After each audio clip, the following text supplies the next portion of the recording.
मुझे नहीं पता सुबह की रोशनी कैसी लगती है, लेकिन मुझे इतना याद है जब उसने मुझे 30,000 में बेचा था तो मेरे दिल में सूरज डूब गया था।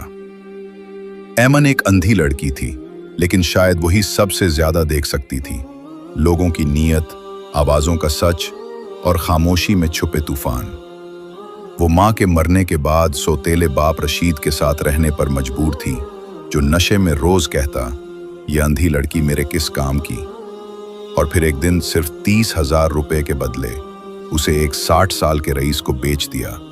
एमन ने सिर्फ इतना कहा, मैं अंधी हूं पर इंसान तो हूं ना। मगर किसी ने न सुना। वो रईस उसके साथ जानवरों से भी बदतर सुलूक करता और दुनिया खामोश तमाशाई बनी रही। मगर फिर एक लड़का आया, नाम था अदील। वो अस्पताल में एक खाकरूब था और एमन को वहीं लाया गया जब वो नीम मुर्दा हालत में सड़क पर मिली। अदील ने एमन का इलाज करवाया और उसके खामोश वजूद को पहली बार इज्जत दी।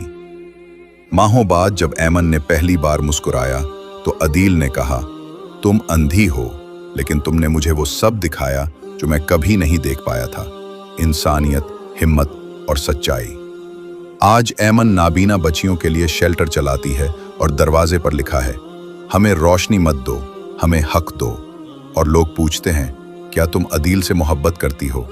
वो मुस्कुरा कर कहती है, मैं उसे देख नहीं सकती, लेकिन मैं उसे महसूस कर सकती हूँ, और शायद वही असल मोहब्बत है।